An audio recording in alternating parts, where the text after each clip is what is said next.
here today, okay? I'm freezing, okay? I don't know if any of you are, so if you see me grab my teacup, that's why I was like shivering half the day. Sorry about that. So I'm going to apologize ahead of time to see me come over and drink that, because literally I cannot get warm today. Bipolar disorder, we're going to start in just a moment. I wanted to go through the quiz from last week with you guys, just to make sure you had an understanding of the quiz you did from case day. And we can quickly go through, if you guys would like, the cases as well for what I had posted at the end of lectures for what you should have kind of prepared for case day. So, which of the following is thought to be involved in the development of tremor? Oh, hold on a second. This is the wrong one. Hold on.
This is going to be the worst test probably. Somehow. Okay. Watch. It's going to be, yeah.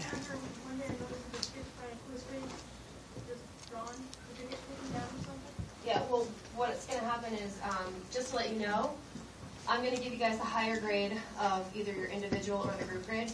So that's why they're gone. I'm going to re-upload them with the higher of the two. You're welcome. The other one I was going to say is for those that did the pre-reading quiz and actually got the bonus points where they had all 5 questions right, I'll take that and add it on to either the individual or your group members as well. So, for those of you that did the pre-reading and had that nailed down, only if you got them all. Hopefully that'll help out there too. So wasn't too many of you guys actually. Yeah. There were a couple people that did get all 5, so. It's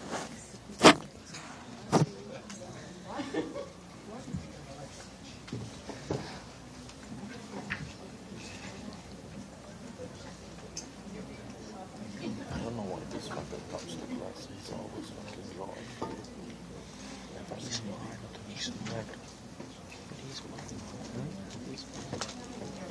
Okay, so please match the following dopamine pathways with their associated symptoms or indications when dopamine levels are abnormal. Hopefully you guys got this. I know I went over it in class a couple times and you're understanding it well at this point. The first one, music cortical, should have been matched up with cognitive impairment when dopamine levels decrease. Remember I told you guys how to remember that one? The cortical, the one with CO, cortical, CO, cognitive. You said as your mnemonic device to remember that, okay? The nigrostriatal one is to remember when we talk about Parkinson's patients especially, that's when dopamine is going to get blocked. So nigrostriatals answer with motor function impairments or Parkinsonisms when dopamine levels are decreased. Okay? For the superinfundibular, remember that one's prolactin, so mnemonic device to remember that is when you're thinking of the causes of gynecomastia, the fact that it's going to be potentially dealing with the abnormal hormone levels that can occur secondary to that. That try and remember, the tubuloinfundibular pathway that's specifically dealing with prolactin levels increased when dopamine levels are decreased. Okay. Mesolimbic. So that one is the one that you guys should remember correlated with schizophrenia, right? Positive symptoms of schizophrenia when dopamine levels are increased. All right. Is everybody clear on those at this point? Talked about them several times to help you have an understanding of that basic pathophysiology. You will see it again, when we're talking about other disorders that have to deal with dopamine. So I hope you guys are having a basic understanding of that now. Okay, to select all of the following that were true statements regarding geodon therapy. So, given with food to improve bioavailability, true or false? That is true, right? Remember that it can actually increase the bioavailability up to twofold, right? Given with food to prevent GI upset. True or false? True or false? True. Okay, one person. True. Okay, that is true. Should be dosed daily at bedtime due to sedation. True or false? True. Here's some false and then some true. How many say true? Okay. How many say false? Okay, so a couple of you. No one else answered the question. Okay, so they should not be dosed daily at bedtime. That one is, remember with geodon, it's normally dosed at least twice a day. We usually give it with breakfast and dinner because of the food issues. And because of that active metabolite, remember I mentioned it has some norepinephrine effects when we went in lecture, I had alluded to that. That specifically if you give that at bedtime, it's been known to cause a little bit more insomnia. Now it's not to say any of the antipsychotics can't cause sedation, right? They all can. So basically just kind of keep in mind that typically with the ones, for example, like Abilify or Interprazole or the Prazodone geodon, okay, those out of all of them tend to be a little bit more stimulating. We usually give them in the morning to see how the patient does. And you can always give, for geodon you're going to give it twice a day anyways, but you can always potentially give a little bit higher dose if you had to, closer to nighttime. Than maybe the daytime for that one. And Abilify similarly. We can always switch it to nighttime if we find out the patient's tired during the day. Okay? All right. Should not exceed recommended maximum dosage of 160 milligrams due to lack of clinical ineffectiveness.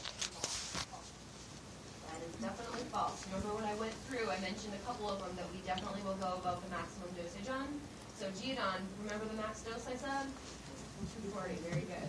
So maximum dosage is 240 for that one clinically, even though in the package insert and everywhere else it'll say 160. Clinically, that's kind of what rule of thumb we know will go up to 240 commonly with that. You guys remember the other one?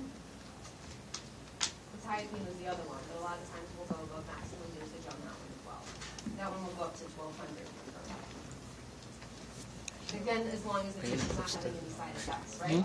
That we need to look at worse than they would probably have if the other listed maximum dose. Let me know. Okay. Give with caution in combination of highly protein-bound drugs. You guys remember on my slide I had it in red, the protein binding of geodon? Over 99% protein bound. So what do you think? Is that true or false? Definitely true, right? So you're going to have some protein binding issues. Recommended baseline electrocardiogram due to QTC prolongation. True or false? That one's true. Remember, any drugs that are going to cause QTC prolongation, you guys can remember all those when you hit the ID section of this course. For a lot of, like, for example, your fluoroquinolones do that. But it's recommended. It's not saying it's mandatory. But especially in patients that have a risk factor for it, if they're on another drug that increases QTC, you're not going to start them on that drug. And a lot of times when we're looking at patients, say, over 40, we definitely recommend an EKG in those patients. Always going to get a baseline to make sure that you're all right with that, okay? All right, not susceptible to enzyme-inducing drugs like carbamazepine. True or false? How's it metabolized? You guys remember? 3 and 4. It is false. It is susceptible because of the 3 and 4 pathway. So it is susceptible to enzyme-inducing drugs. It's definitely, again, something that we need to remember about when we're looking at our interactions. Carbamazepine, major enzyme-inducing drug, is going to affect most things that are going through the major pathways. All right, KJ is a 16-year-old white male recently diagnosed with schizophrenia. Oh, and in case you forget that, we're definitely going to hit up carbamazepine pretty hard today. KJ is a 16-year-old white male recently diagnosed with schizophrenia. His only other significant medical history includes taking Luvox 150 milligrams PO/BID for OCD, 300 milligrams per day for OCD. Is that appropriate for OCD? You guys have learned about anxiety disorder for 2 years. Is Luvox normally used for OCD? About 300 milligrams a day? that's well controlled. The MD would like to start KJ on Zyprexa. Which of the following is false regarding initiation of olanzapine in KJ? Is olanzapine A, appropriate for first-line therapy in KJ? True or false? That's false, so you got your answer. Okay. Why is it not first-line in KJ? He's a 16-year-old, 26 right? only. Remember the cautionary statement that's on Zyprexa that it's not recommended to use in pediatric patients because of the higher incidence of hyperlipidemia and weight gain especially. So we really don't want to use that in our pediatric patients as first line. All right. So it is an option to transition into a long-acting injection. It does have availability as a long-acting injection. Remember Zyprexa Relprevv. Approved for treating adolescents age 13 to 17 years old. It's true, but we don't want to use it as first line, right? That was the key with that one. I'm concerned for significant drug interactions with Luvox. No. Remember Luvox, when you guys learned it, is a potent CYP1A2 inhibitor, right? So it's not an issue with concern for it is okay. So olanzapine is metabolized by 1A2. It would have an interaction there. So concern for significant interaction with Luvox is true. Okay. BG is a 36-year-old white female with schizophrenia for 3 years, whose only medication is haloperidol 10 milligrams POBID. She's well stabilized on her medications at this time, and has not tolerated drug reductions in the past. She has never been on another medication regimen, as her sister with schizophrenia responded well to Haldol, thus was her physician's first choice for treatment. She's noticing periods of bradykinesia and shuffling gait presenting about 1 hour after taking her Haldol. Which of the following would be an appropriate recommendation for BG? So remember, they're obviously K-type question, right? There could be more than one answer. You guys are going to see lots of these when you're studying for NAPLEX. They'll be on your NAPLEX, they'll be on your NPJ. They love the K-type questions, okay? So initiate benztropine, cogentin, 0.5 milligrams POBID. Is that an appropriate recommendation? It was not like this. For someone who's starting to have some EPS with Haldol? Yeah. Okay. Switch Haldol to aripiprazole, Abilify, 5 milligrams POQAM. Is that another appropriate option? Absolutely. That's why we look at, remember, our atypical antipsychotics as first line specifically so we can avoid some of that. And then switch haloperidol to chlorpromazine, 25 milligrams POTID. We're not going to switch to another typical, especially as having EPS. Now, knowing that Thorazine has less EPS than, say, our high potency like Haldol is one thing. Okay, we know that Haldol's got a higher chance of causing EPS, so if we were switching to Thorazine, it would probably help out for that. But it's definitely not what we would look at for appropriate therapy. Thorazine is a little more last line because of all the nasty side effects that are associated with it. Okay. And then which of the following is available in a long-acting injectable form? So can you guys tell me what the long-acting injectables are? Which of the typicals are long-acting injectables? You gotta remember how to dose too. I went over too. So hopefully that'll help remember. Hope you guys remember that. Remember we went over in class on how to dose and two typicals. Haldol, dex. Wait, Haldol, and what's the other dex shot? Fluphenazine. So the two that are the high potency drugs. Okay. And then we have 3 that are typicals. You guys remember what those are? And then baby is what? Invega, paliperidone, right? Remember, paliperidone is 9-hydroxyrisperidone, so it makes sense that Janssen, when they came out with that, it was every 2 weeks. When they converted to the longer-acting form of it for paliperidone oral, that why wouldn't they consider doing the same thing for Invega? So that's, remember, starting out with a loading dose and titrate down on that one. And the other one we already mentioned was what? Zyprexa, right? The Relprevv. Right? So all the rest of them, obviously, not true. Okay? Is everybody comfortable with that? Understand why the answers are what they were? Any questions? No? Easy? What did you say? Can we dose up to 1,200? For Seroquel? Yeah. Seroquel can be dosed up to 1,200 milligrams clinically. So the maximum is 800 milligrams as we see listed. Generally, when we're having patients that maybe say are responding to therapy, but not maybe as well as we would like before we're going to switch to another drug. If they're at 800 milligrams, it might go up to 1,000, at most 1,200, and definitely be the max there. As long as they're not having, too much of a difference in their side effect profile. Okay? All right. Do you guys want me to go over the cases with you, or I can just post the answers online? It's up to you. Do you guys want to discuss the ones that you had to use for prep? Post them online?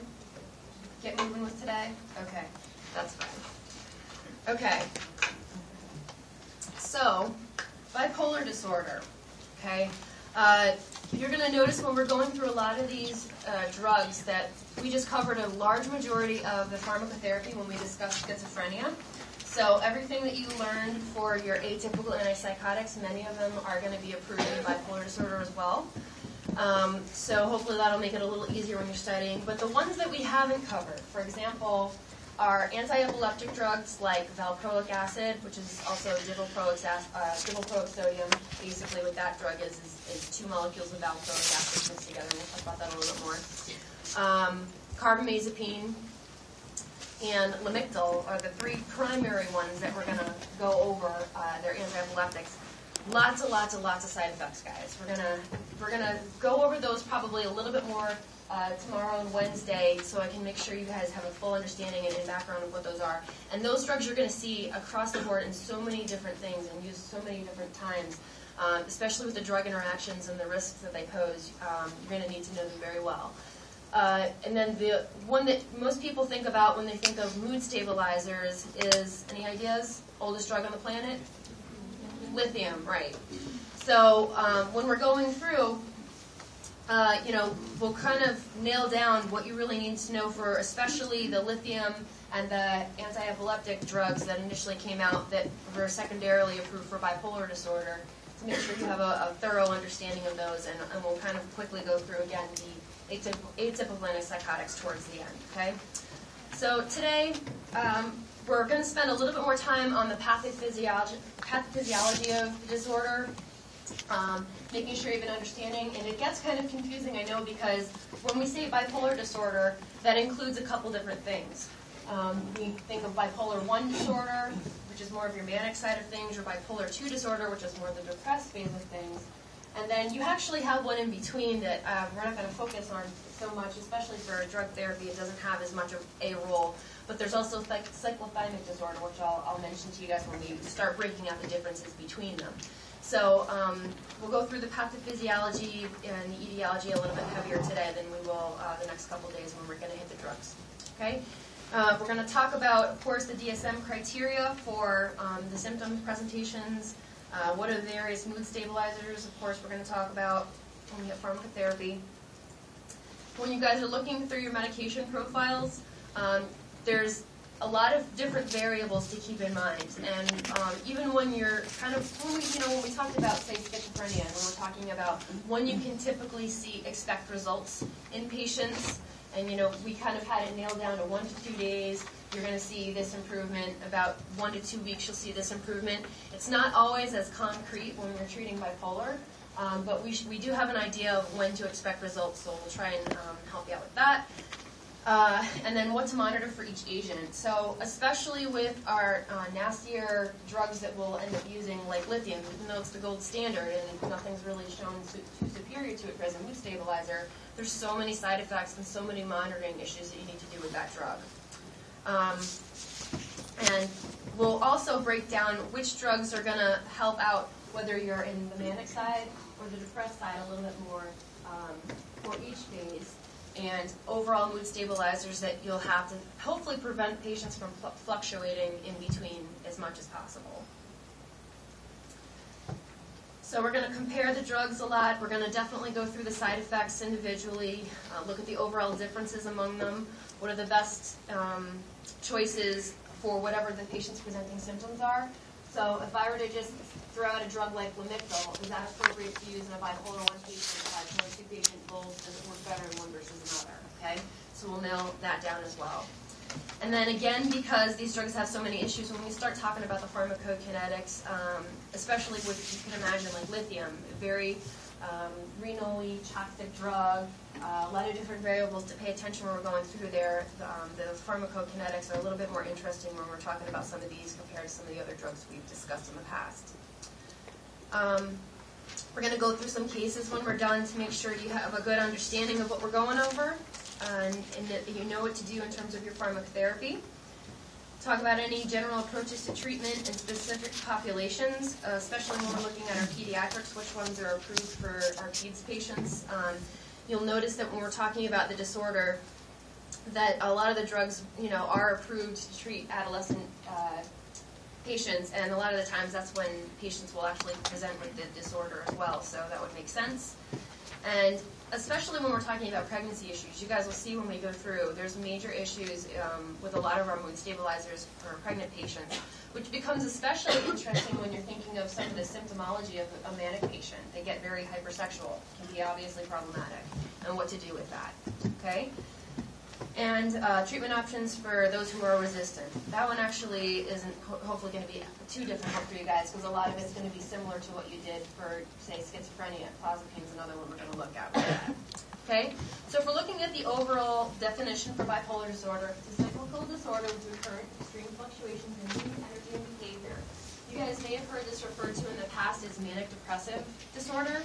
It's not what we call it anymore. That was the old school term. So if you're hearing someone's manic depressive, it basically is just another way of saying you're bipolar. Okay? We'll look at it a little bit of the background. So this disorder is a lifelong disorder. It's not something that typically when we start treating patients we are going to expect to have them be cured and it'll go away. It becomes very difficult when we're looking at obviously compliance with that being a major issue.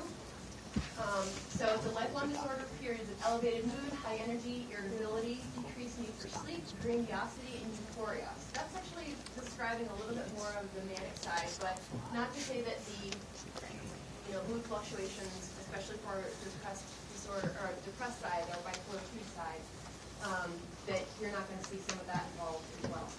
80% experience multiple episodes, meaning that, obviously if this is a lifelong disorder, this isn't going to be like a single time thing that you're going to have somebody present with this.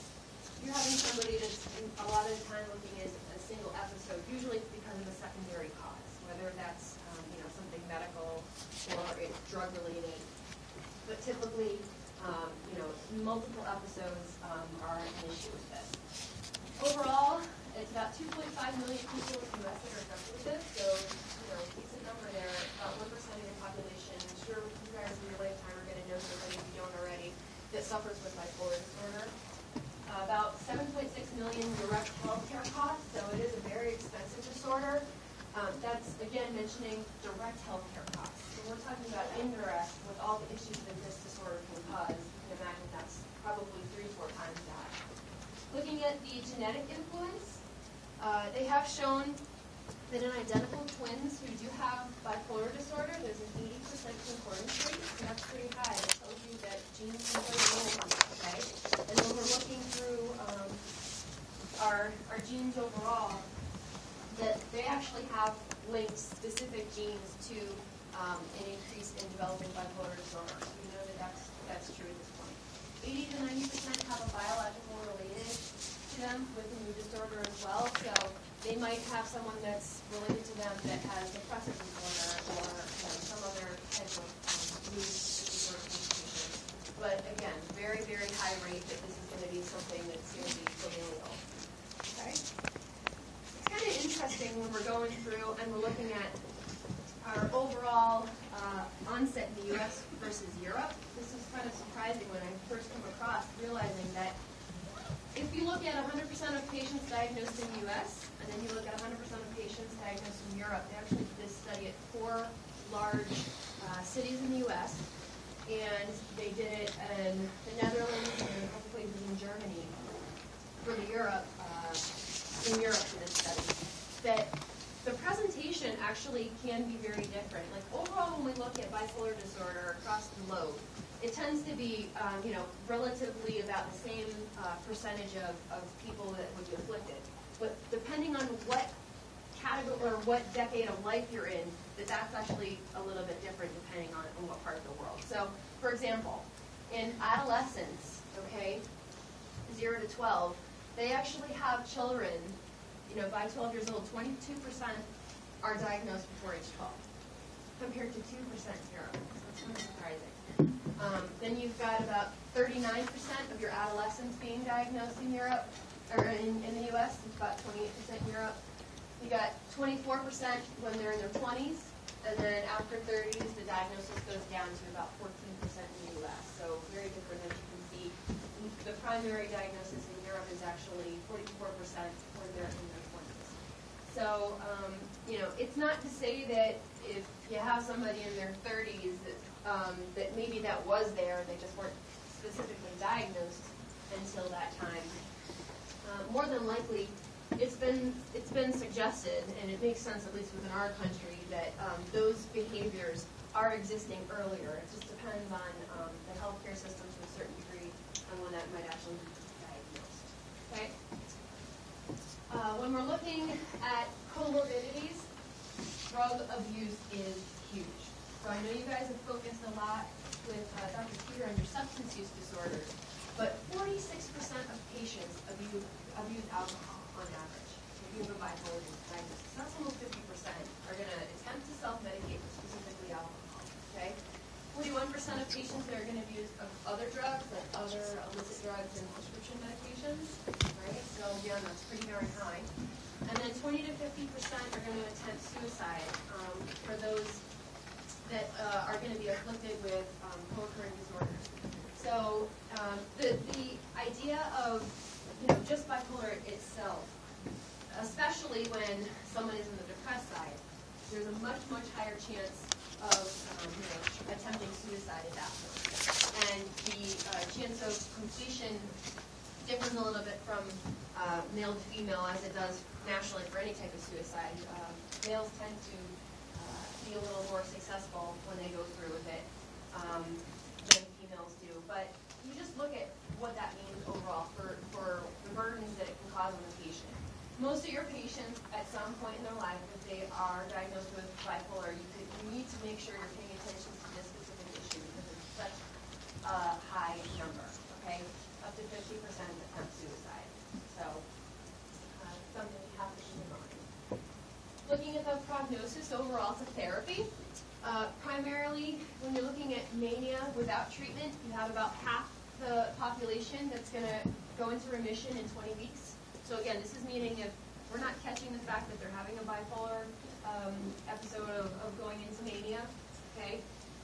If there's no treatment, after 20 weeks they're going to come out of it, and then after about 40 weeks, 100% of patients will have gone into remission. And that makes sense, right? They're not going to go into mania and stay in mania if this is a cyclical disorder. They're going to go up and down and up and down, okay? So we'll go into that a little bit more. But, just think about the cyclical issue of the disorder. That makes sense. That doesn't mean that we're not going to look at pharmacotherapy because they're going to get better by themselves, because the issues that happen when they are in these states are so serious, okay? Overall, you're going to have about a 50% relapse rate in 1 year. And when you have mixed mania or the depressive state, about 45% remission in 1 year. So again, that just kind of goes towards the disorder itself. It's cyclical, so when you're looking at relapse rates and remission, it's almost to be expected. Okay? There's a lot of different hypotheses on why this occurs. We know, again, the genetic component is probably a part of it. Instead of going through each and every single hypothesis with you, okay, basically what I want you to know is what's expected when we're looking at the overall etiology and pathophysiology of the disease, is that, of course, we don't know exactly what the cause is, but there's obviously a dysregulation with our neurotransmitters, okay? Probably when we're looking at, say, the GABA deficiency hypothesis, that one in particular would make sense. So what does GABA do overall, guys? It basically takes you and slows you down, right? So it causes, it decreases the neuronal firing in the brain. And basically what that does is gets rid of the hyperexcitability that we think is going on with these patients, which is why when, for example, looking at some of our drug therapies, when we're using, say, a benzo acutely in these patients, that would make some sense, that it probably has an issue with the GABA deficiency in these patients playing a role on why that would occur. Other excitatory ones, for example, glutamate. That's another excitatory neurotransmitter. This is probably something that we're looking at as being dysregulated. Even when we're looking at our overall triad, when we're looking at, say, depressive disorder, whether serotonin, dopamine, norepinephrine, things are going to be out of whack. I'm not going to ask you a question on one versus another or waste your time going through every single one because, you're going to be reading it in the Piros. You can read it in my notes at the bottom of the slide if you like as well. I'm going to allude to most of them. But what I want you to remember is there's obviously neurotransmitter alterations that we can't pin down one. It's probably multifactorial, okay, on why it occurs. Neuroimaging studies have statistically shown that there's abnormalities in the neurochemical, anatomical, and functional ability of the brain in these patients. So, similarly, if I were to show you a PET scan of a person who is depressed and there's lack of, in a PET scan, remember that shows the excitability of the brain. It kind of shows up with all those pretty colors and conditions in schizophrenia. In a depressed patient, you'll see the activity in the brain way down. Similar to what you'd see, obviously, in a bipolar depressed patient. And when you have somebody who's manic, you can see, obviously, those areas light up excessively. So we know our neuroimaging study shows that there's an abnormality there, okay? Again, the genetic link, obviously we talked about the concordance rates among twins and family members. There's a large percentage of studies that have come out that have specifically looked at genes. It's probably, studies have suggested multiple gene loci hereditary, so it's probably multifactorial. You might have one gene, two genes. The more abnormalities you have, the higher incidence you probably have of developing this disorder, okay? And then environmental and psychosocial stressors. So, there have been studies that have shown that, those patients that have broken families, that have lower socioeconomic status, a lot of what we normally think of in terms of psychosocial stressors as well, that they have a percentage of patients that, that when we're looking at overall, they're going to have a higher incidence in those populations. So it's probably expected that there's some potential of environmental component. Knowing that the genetics play a role, depending on the environmental exposures, it's probably just going to compound it or, worsen going off of the gene side of things. Okay? We have a lot of other theories, the second messenger theories, immunological reactions, specifically when we're looking at certain types of diseases, say, lupus or other immunological issues. We see cases where patients will come out and present as manic or have depressed phases, and that kind of goes along with the immune system overall having some role in that. Autoimmune diseases we have actually seen, for example, you think of thyroid issues, and that when those processes are going on, they obviously can exacerbate or be a cause of the bipolar issues itself. Nutritional deficiencies, as you guys learned about when you learned about depression, certain levels that might be low can exacerbate. Say you're anemic, that's going to end up exacerbating potentially, the depressed side of things. Others can exacerbate the manic, and we'll talk about that a little bit more when we get into specific causes for the manic side of things. Sleep deprivation. Sleep deprivation is huge, actually. So the disorder itself, when someone goes into a manic phase, one of the things that I look at first is how is the person sleeping. And when you have a bipolar patient and they're in the manic side, they're not sleeping.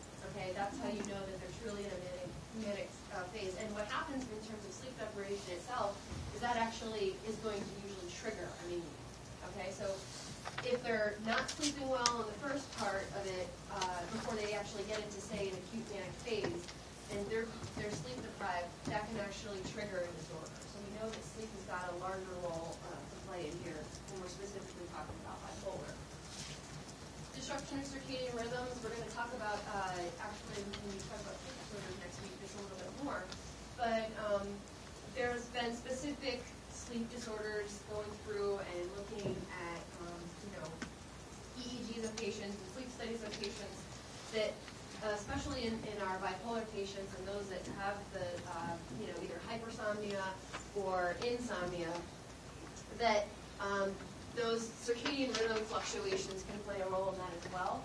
And it's actually when we start looking at some of our non-pharmacologic therapies, when we're looking at, say, light therapies, that is something that, can be used. When you guys learned about depressive disorders, did Dr. Cheater mention anything about light therapy, light box therapy? Okay.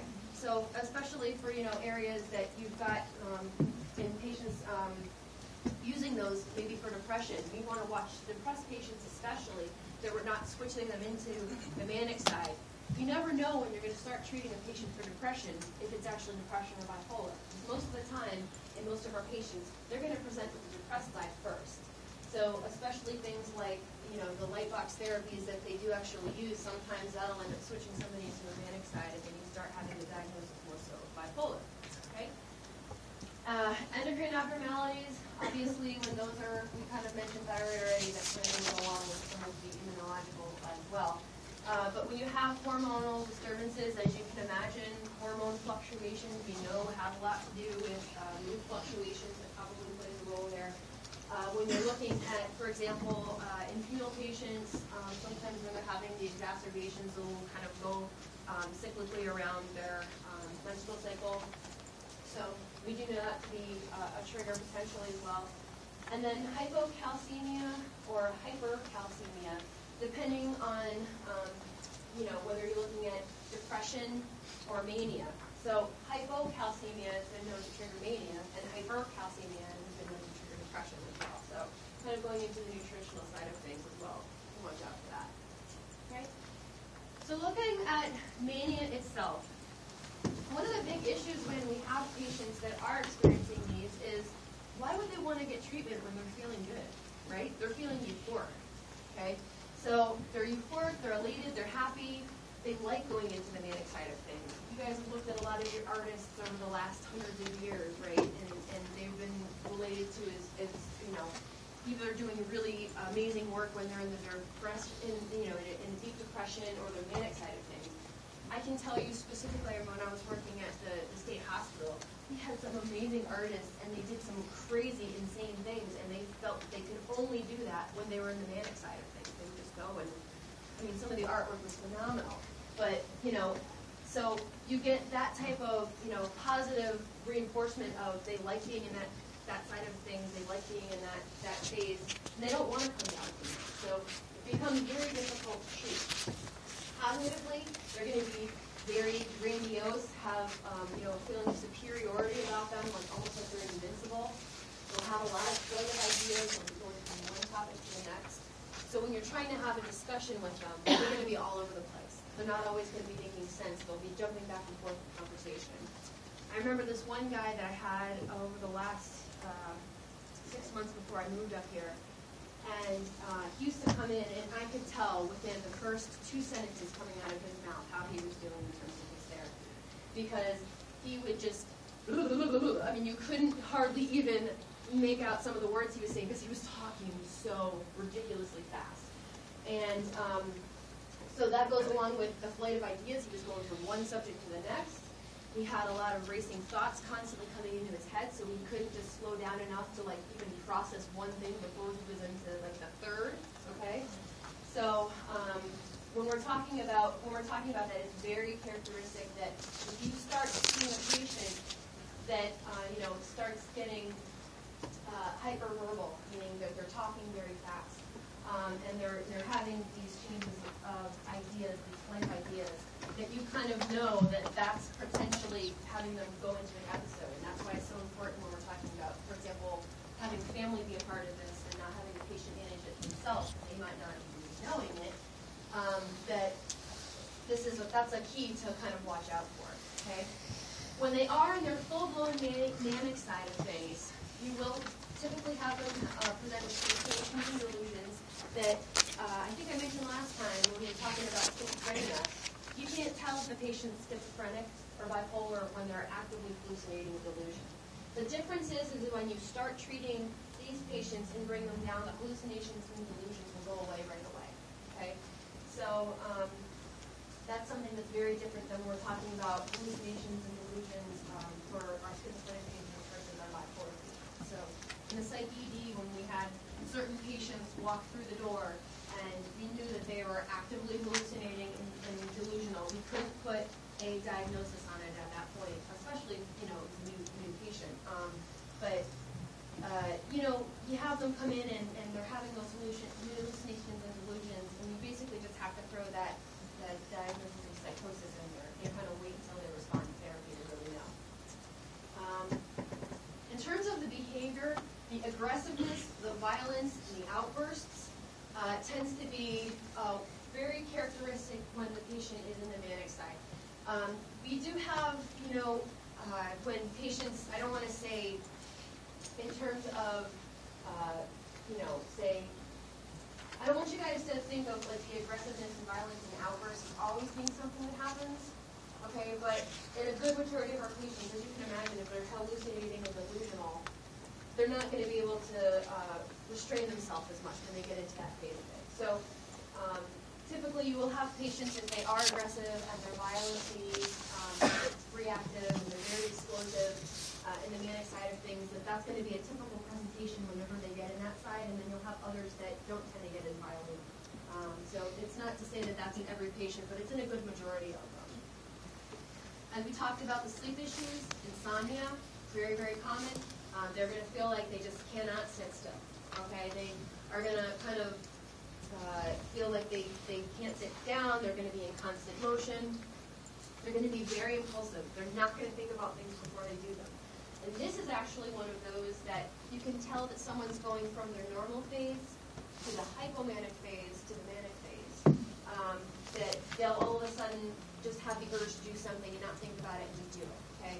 So when we talk about, for example, our ADHD kids, that actually makes sense on why you guys will learn when next week when we discuss ADHD, is that one of the main characteristic features of ADHD is impulsivity. Okay, so you might have kids that are presenting as hyperactive, impulsive, and get a diagnosis of ADHD. A large majority of those patients will go on to potentially develop bipolar disorder. So that's one of the things that we'll look back in terms of our history at a lot.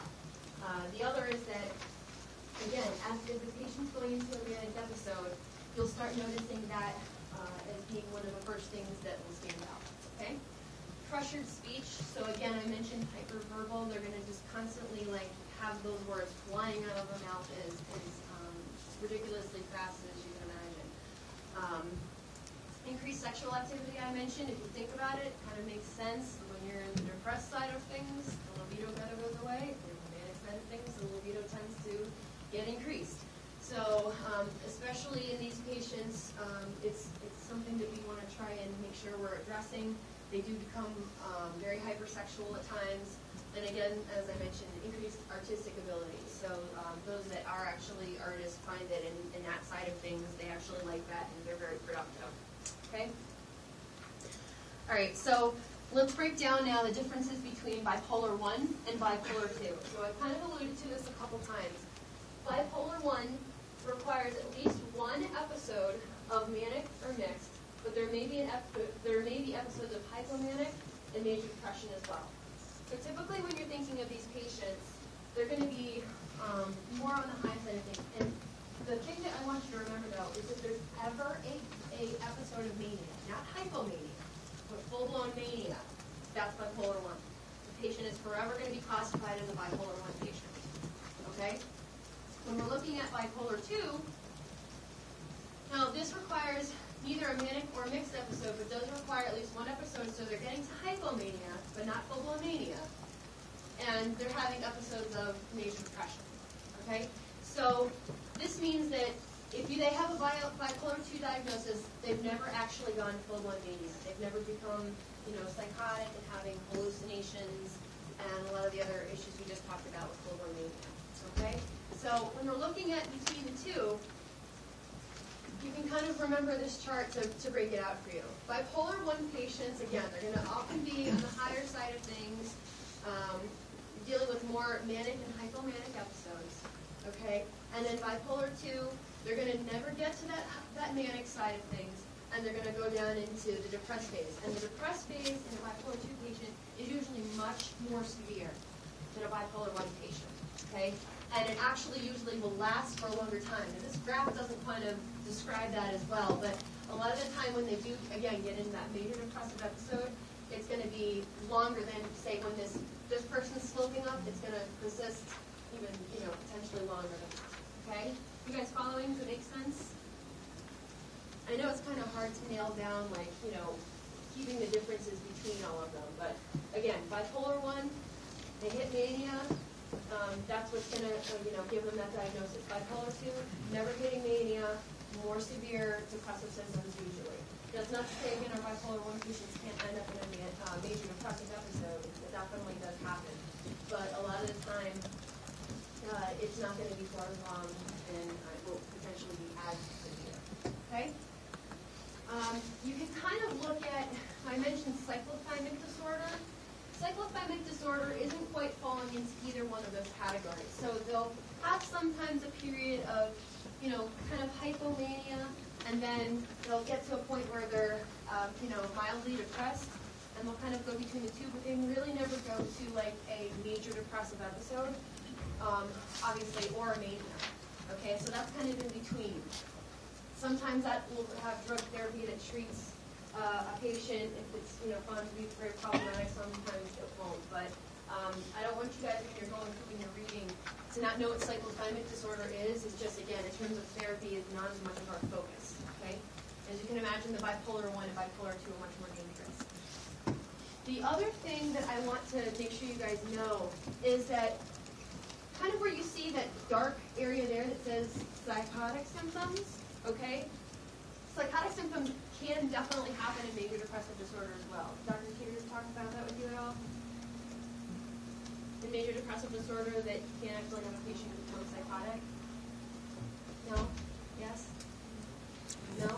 Okay. You can have a patient who is, going into a major depression, and if they're not treated over a long period of time, they can become psychotic. And that's actually a lot harder to treat than somebody who's in the manic side of things and psychotic.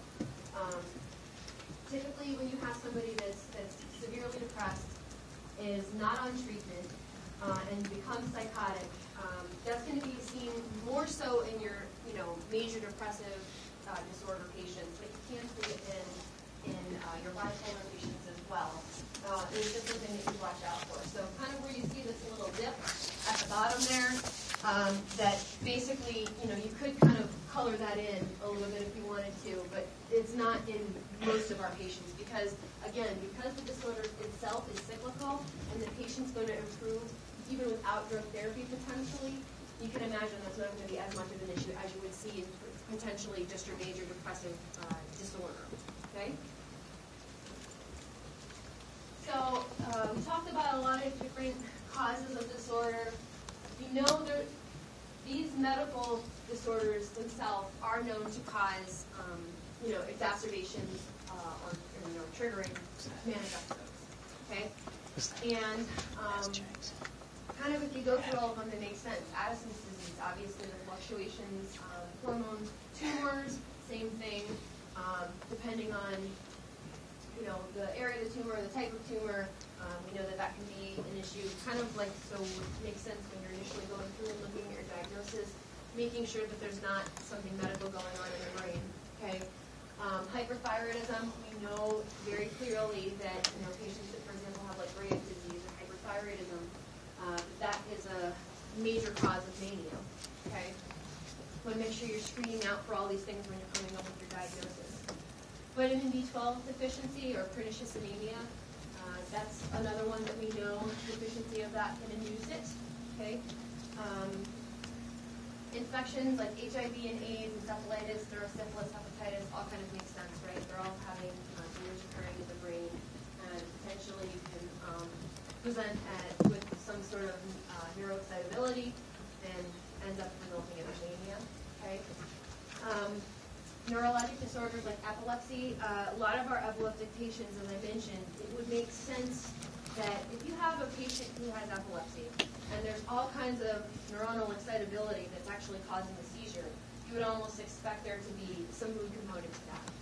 When I was at the state hospital, I may have mentioned this to you guys, that I would say 1 in 4 to 5 probably of my patients that had schizophrenia also had an epileptic disorder.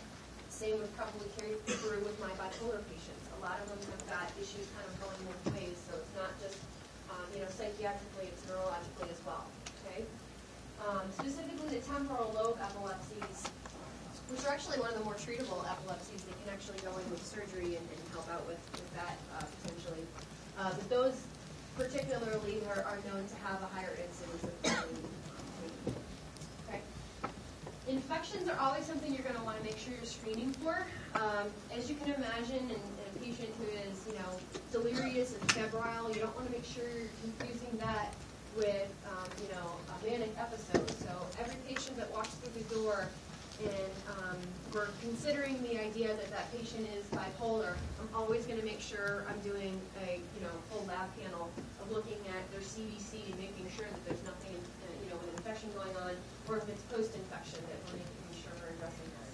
I think I mentioned to you guys with my elderly female patients, for whatever reason, that UTIs exacerbate psychosis, right? So again, that itself, anything that's going to deal with the glucose abnormalities in the brain, which is proposed actually, why UTIs may actually cause that. It causes secondary like glucose irregularity.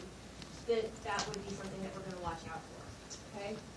Huntington's disease, again, neurodegenerative disease, usually targets people who are in their 30s and 40s, and then potentially in their 50s are usually coming down with the symptoms of the disorder. Huntington's disease is interesting because most of the time you're going to know that you have a chance to have it because there's going to be, a parent that's going to pass that chromosome on.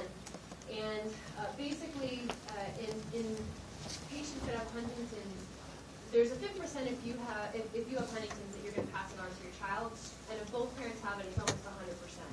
So those patients, a lot of the times, know that it's going to occur, but it starts out presenting a lot of the time psychiatrically. And so you want to make sure you're not having, the bipolar picture confused with something like an underlying Huntington's patient with Huntington's disease. Similarly, again, multiple sclerosis, neuronal abnormalities that kind of, with the myelin sheath that goes away and starts, attacking the nerves. What's going on there, causing multiple sclerosis, it makes sense that would potentially trigger mania. Post-cardiovascular accident and post-concussion. So anytime you have trauma to the brain, lack of oxygen to the brain, we know that that specifically can trigger mania. So if you do have a head trauma patient, for example, in the hospital, when they kind of come out of it, come to that they may be in the manic phase of I wouldn't say manic phase, but they can present with mania. So you want to make sure that that's not being confused. Any type of subarachnoid hemorrhages, kind of when you guys are going to get into neuro next year when we're talking about stroke, it makes sense why sometimes we're kind of looking at those patients and how they're presenting. That can be an issue. Subcortical or right temporal lobe lesions. So remember that slide I showed you guys in schizophrenia that showed all the emotional or motor things that happen in the prefrontal cortex and the frontotemporal lobe areas, that would make sense if you're seeing the emotional components that are associated with those brain areas, right? So again, you're going to make sure you're looking out for lesions medically as well. And then surgical trauma. So that kind of speaks for itself. Medications, as a pharmacist, you need to be aware, can induce mania. There's some that are much more common than others. Some you may not expect that you'll see up here, but a lot of the time when you're having, drug withdrawal, this can happen as well, because the drug itself can cause them. So alpha-2 agonists, specifically as well, from those who've been associated with it, are anticonvulsants. Again, it's kind of interesting. We have patients with epilepsy. We already know that there's neuronal issues going on there. But some of our anti-epileptic medications, for example, Keppra, is one that's very well known to cause much more psychiatric issues, causes mood swings, causes hostile behavior, causes depression. So, kind of don't really really know what way that's going to go, but that's very well known for causing agitation, and it's something that you guys should know in terms of your anticonvulsants. We try to avoid that in our bipolar patients. So Keppra or levetiracetam, and the other is actually gabapentin. You guys may have seen that. A lot of patients are on it. That one has been known to have pretty common side effects of hospital behavior. Out of all of them, those are known to cause that a little bit more. Which is kind of interesting when we look at our therapies because, some of our anticonvulsants obviously treat bipolar disorder, where others can exacerbate it. So depending on the mechanism of action and what it's actually doing, it's probably playing some role there. Antidepressants. So I'm sure that Dr. Teeter mentioned to you guys that we want to watch out for, potentially giving somebody an antidepressant and sending them in the other direction into a mania. Okay, that especially in these patients when we're going to be giving them potentially antidepressant under the depressed phase, you want to make sure that you're not going to send them into the other side of that. You don't want to send them into a mania. So when we're talking about our pharmacotherapies, when we're treating our depressed patients, do you guys remember the, did he go over with you the one specific antidepressant that has the lowest switch rate? You may be able to figure it out. So how do our antidepressants work overall? What do you normally think of? Serotonin, right? So we have our SSRIs. Then you have your what? What's the other major class? SNRIs, so norepinephrine. And what's the third one? Dopamine. So overall, your SSRIs and your SNRIs very clearly known to have a higher switch rate than the one that works on dopamine. It has a little lesser effect to norepinephrine. You remember what it is? Bupropion, right, Wellbutrin. So Wellbutrin has the lowest switch rate of all the antidepressants. And that doesn't mean, though, that across the board, if you're putting somebody on an antidepressant, you're still going to make sure that you're watching out for that, especially in your bipolar patients. So it might not be something that you're going to keep them on, say, as long as you would a major depressed patient. You may end up having to take them off of that to make sure they're not going to exacerbate the other side of the disorder. Okay? Baclofen or Lariso, that specifically has a higher incidence of knowing that triggers manic episodes. You guys know benzodiazepines and alcohol have got an issue with that.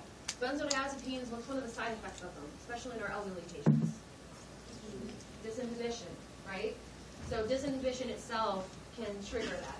Now it's interesting because we have somebody coming in manic, we might treat with benzodiazepines. So kind of depends on how they respond to therapy, but especially when they're withdrawing from that, and it kind of goes into the withdrawal symptoms, that can actually trigger a manic episode as well. Okay? Bronchodilators kind of makes sense. You think of your beta-2 agonists; those are stimulating, right? Kind of what you think of when you like have albuterol, those type of things. So anything that's stimulating obviously can potentially induce mania. Remember calcium replacement, so the hypocalcemia, hypercalcemia issues that are involved there.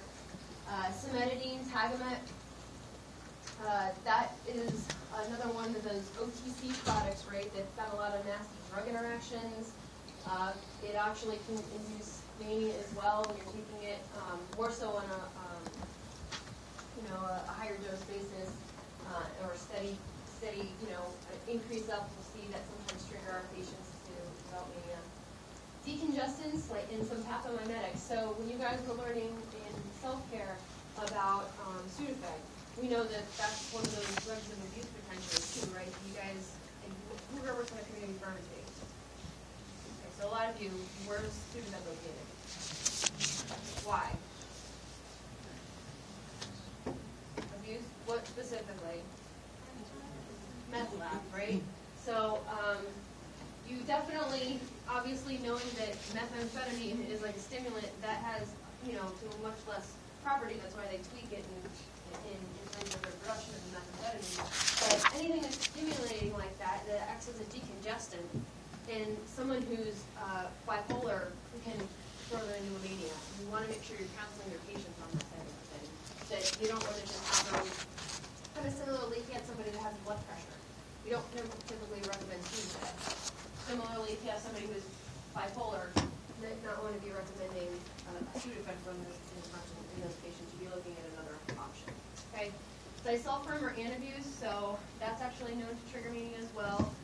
Dopaminergic agents, self-explanatory, right? If you're giving somebody dopamine and we know that that's going to potentially induce psychosis and be stimulating, so anything like your Ritalin, any of your Parkinson's agents, all something that we're going to watch out for triggering mania.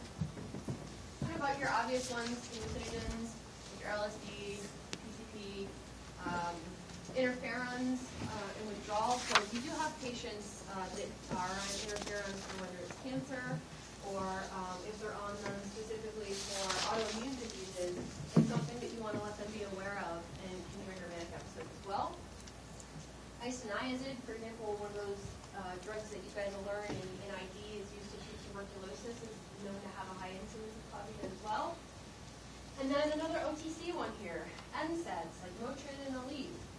Believe it or not, those are known also to induce mania. So another one you want to make sure your patients are well aware of the risks of using over-the-counter products without their doctor knowing them if you've got bipolar disorder. Okay? Propanamide, quinacrine, you probably won't see those as much being an issue in maybe select patients. You have to worry about that. But steroids is a huge one. And it itself in patients that don't have bipolar disorder can kind of throw into that euphoric manic side of things. But especially in our bipolar patients, we know that that can trigger a manic episode. Okay, so especially your anabolic steroids of abuse, you know, you guys have heard of probably roid rage somewhere along the lines. You can imagine in a bipolar patient, it's obviously having some alterations in the hormones, kind of going off of that theory, and some more etiology of bipolar makes kind of sense, right? Stimulants, xanthines, like your caffeine, believe it or not, high doses of caffeine, especially, are known to kind of cause related to that, and then your pinene, which is one of those herbals you've got to watch out for. Okay? When we're looking at other inducers, as I mentioned kind of earlier, your visible spectrum light therapy, that has been known in our patients that we are treating for major depressive disorder to for them on the other side of things. ECT therapy. Did Dr. Cheetah go through ECT therapy with you guys? So kind of when you think about what that is then, is you're creating a seizure in that patient, releasing all those neurochemicals, so you're getting them out of that depressed phase.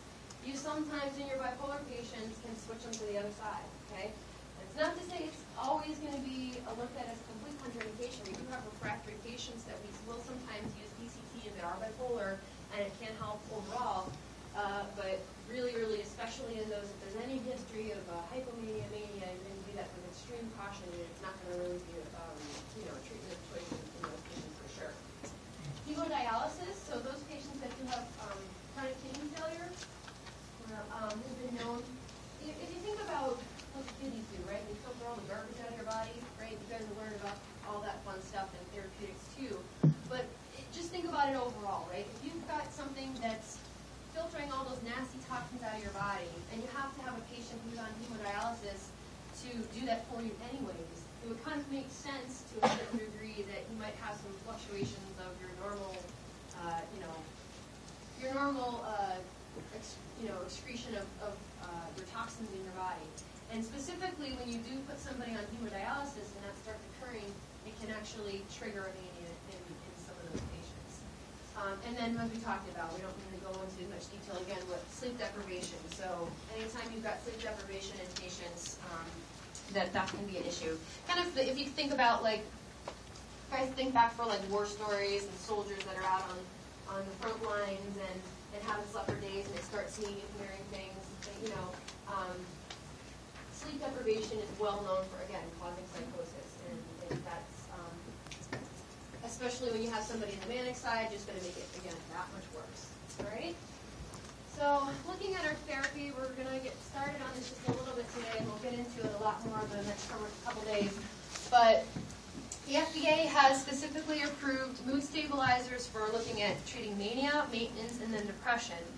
You'll notice that there's not a whole lot in terms of the depression side of things that's FDA approved, but we do have studies, for example, looking at, say, Lamictal and lithium that are something that we should be looking at as a primary therapy in those disorders. So though the FDA doesn't have it approved, they do have evidence strongly suggesting it's something in terms of lithium and lamictal being favored options in our depressed patients to help get them into the maintenance of the disorder. Okay, so this is again just looking at the FDA approvals that are listed down for all of those. Okay, so those are FDA meds, FDA approved meds. We're not going to spend a ton of time going over our benzodiazepines, but just know that you're never going to use them by themselves. Okay, you're always going to want to start treating the disorder. This is just going to help decrease a lot of the time when you have somebody that is in a manic phase of things. Okay, so for example, if I have somebody that I want to get out of the manic phase, I'm going to potentially put them on benzos. I might load them up on benzos if I'm seeing some success with kind of knocking them back down a little bit. And I'm going to de-see these as soon as the other meds are going to hopefully start kicking in. Okay. Remember some of the other side effects that you got to deal with your benzodiazepines in terms of withdrawal being something. So if you are, bringing them up to a high dose, you're usually going to again taper them off. You don't want to cut them off cold turkey because then again that'll make what's going on with that patient usually much worse. Caution again with those patients that, for example, when we do start giving them these, end up presenting with a disinhibition. So again, the elderly, sometimes even in our younger patients, they'll become disinhibited on them, and more would be the best option in those patients. Okay. So again, it's a short-term therapy. Overall, I want you guys to remember. Specifically, of all of the benzodiazepines, the two that are almost always going to be used are clonazepam and lorazepam. Okay. Not to say that if you guys remember looking back at like your med chem stuff and your pharmacology materials, that a benzo is a benzo is a benzo. They all have the same mechanism of action. What makes them different is what? Pharmacokinetics, right? So like their half-lives, their metabolisms, all of that comes into play on why you're going to choose one over another and why we prefer within every time we're going to use them one over another. So specifically, clonazepam is probably more of our favored option of the two, only because of the fact that it's a little bit longer acting. It is one of the more potent of all the benzodiazepines, so we can start them out at a very low dose, sometimes see some results, and you've got a lot more room to still kind of go up with on that. Where you kind of see, I listed it because I know in your Puros, and in some patients, and specifically just we'll use it more so for sleep, you can dose it at bedtime, okay? But most of the time it's going to be divided several times a day if you're using it for a few minutes. Okay? They're going to bind to all three benzodiazepine sites, benzodiazepine 1, 2, and 3.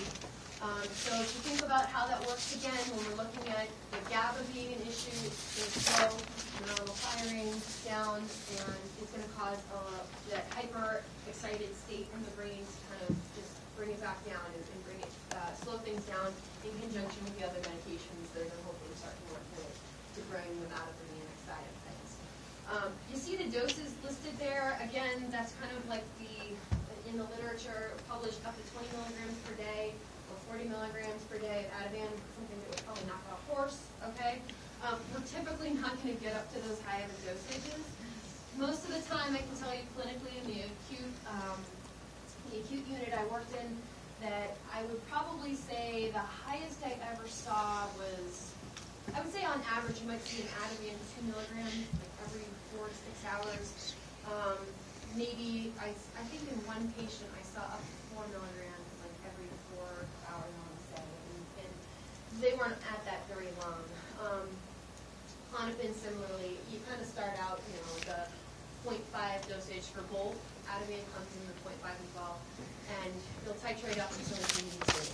So where you see, typically 0.5 to 12 milligrams a day, that's really what you guys should be thinking of and the average of what you do. Okay. In terms of 50% or 40% of people self-medicated on. And already using it, right? Exactly. If you have somebody who's acute manic, we're going to make sure they're getting inpatient most of the time. If you have them, say, so they're hypomanic, then you might be treating that outpatient, and I wouldn't be leaning as much towards the benzodiazepine. I'd probably be giving a little bit more of the, overall maintenance therapy and titrating up on that, maybe they're antipsychotic. alpha-methyl. So, good question, though. Yeah, so that's typically, again, something you can think of. And I'm not saying that you wouldn't give it ever outpatient, okay? We still sometimes will put somebody on Klonopin, up to 2 milligrams 4 times a day, okay? I definitely have seen plenty of those bipolar patients, but then the major problem is they don't ever want to get off of them. They think they need it, or again, end up going right back into the need, especially with the abuse histories with a large majority of our patients. So, if we're doing them any favors, we're most of the time going to be getting them off that again as soon as possible and not going up as much as you see listed there to those higher doses. Okay? Overall, when we're looking at our therapies, our antidepressant therapy, in terms of our rapid cyclers, about 35% are going to switch, meaning that, when they're in the depressed phase, you give them an antidepressant, they're going to end up going over to the manic side. Okay? So that's a pretty good percentage you want to make sure you're watching out for, especially if they have a history from switching from the depressed side to the manic side. Those are kind of what we talk about when we're saying rapid cyclers. Okay, so they're switching over. You do have a certain percentage of patients that we call mixed disorder patients, mixed bipolar patients, and those are patients that are known to be rapid cyclers as well. In the scope of within a week, they may be presenting from the major depressive side to a manic side of things, hypomanic or manic. Okay, so those are known as rapid cyclers. 26% have an increased rate of cycling, including the depression. So that's looking at both bipolar 1 and 2. Okay, SSRIs cause up to 27% switch rate to mania. So if I have a bipolar patient, not usually going to look at that as, again, my first line if possible. Especially, even I would say that the SNRIs you could probably look at as just an equivalent to that, knowing that those are working on the same amount of serotonin and norepinephrine. I'm probably going to stay away from those. So if I have somebody who's a switcher on me, I'm going to basically be looking at lithium as one of the favorite options because we know that of all the other therapies decreases the switch rate a little bit more. And if I do have to use an antidepressant, again, remembering I'm probably going to try bupropion first. I'll probably look at it as an SSRI as my second line therapy still, but knowing that 27% switch to mania is going to be an issue if I have to use it, that I need to watch out for that. Okay, and you're not going to again have them on that long term most of the time. This is one of those disorders that polypharmacy is a little bit more acceptable.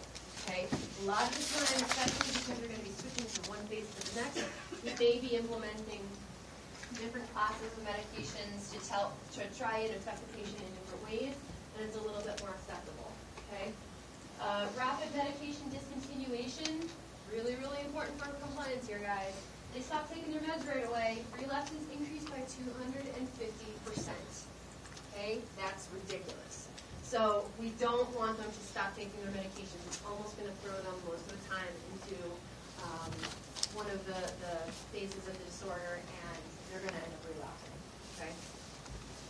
Always, always, always, whenever you're starting any of the meds, whether it's a benzo, whether it's an antipsychotic, whether it's a mood stabilizer, whether it's an antidepressant, anything that you're going to use in these patients, you're going to taper. Okay. Kind of goes to some of what you would have to do for even if they have an infection. Okay, you want to make sure if you're throwing them on steroids, which is not favored in these patients, but if you have to do it, you're definitely going to do a taper. You're not just going to stop the medication anyway. So again, you're going to avoid hopefully a lot of those drugs we went about anyways as much as possible, but something you need to make sure that we're tapering all medications. Not only that, when we get into, say, our anticonvulsants, what do you think is going to potentially happen? And even someone who doesn't have a seizure disorder, when we stop meds, they're going to probably end up having potentially the risk for a seizure, right? So never, especially in medications like that, either going to stop the medication at that point. Okay? Hypomanic episodes may not require treatment unless there's a history of mania. If the patient has a history of mania, that's your trigger for saying, okay, we need to start this patient on some sort of therapy to bring them back down so hopefully they don't get to full-blown mania. Okay? Acute manic episodes can be treated with a mood stabilizer. Overall, we're looking at your lithium, carbamazepine, and valproic acid. valproic acid, or our adjunctive benzodiazepine being part of that. Not to say that when we're going through our antipsychotics that those are approved as mood stabilizers as well, but the three that you see listed there, lithium, carbamazepine, and valproic acid, are probably of the manic side of things much more effective. Okay? Severe episodes with psychosis, you're always going to use an antipsychotic, and benzodiazepines, maybe not, along with those mood stabilizers. That kind of breaks down to what the patient's presenting. If we're having somebody that we know, especially is, say, disinhibited by benzos, obviously we're not going to be doing that, but most of the time you're going to, this is what I'm talking about in terms of polypharmacy. You're going to see them kind of adding on and adding on. All right? Okay, and we're going to finish up here today, but if basically, when you're looking at therapy overall, one of the things I want you to remember is if there's no response within 2 to 4 weeks, this is where we're going to look at adding on our second mood stabilizer to add it. Not necessarily switching, but a lot of the times this is going to be adding. If the patient's non-responsive, mood stabilizer should be switched to another agent at that time. And then you can potentially look at ECT if you're refractory to several different therapies. Not typically, I can tell you, something that's done nearly as much as that kind of alludes to in practice. So I would say basically if they're really just non-responsive to all the different things that you're going to try, then I may be looking at ECT as well. Okay? After remission, you're still going to look at keeping those adjunctive agents on board but slowly tapering them off.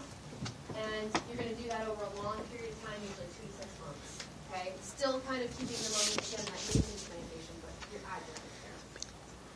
After response, patients with only 1 manic episode should continue in a mood stabilizer for 12 months. So this right there kind of tells you if they've only had 1 manic episode and you're not clearly sure if you're going to say that this is bipolar or not. So this is, again, just looking at manic episode. Any manic episode, you're keeping them on therapy for about 12 months. If they come off of it and they end up having a second manic episode, you're usually looking at lifelong therapy at that point. Okay? So, and if you guys are wondering, how do I know if it's definitely bipolar disorder, I would agree with the fact that you don't always know. You end up taking that medication away after a year, they have it again, you definitely know for sure now. Okay? All right, guys. And we'll leave it there today.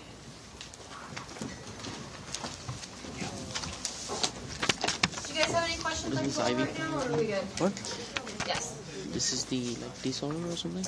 I don't know what that is. Or is it a test to I have no idea. see this drug's hormones or something?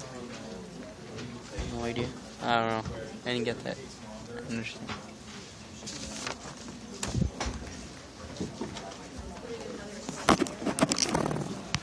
Do you think it's in the classroom?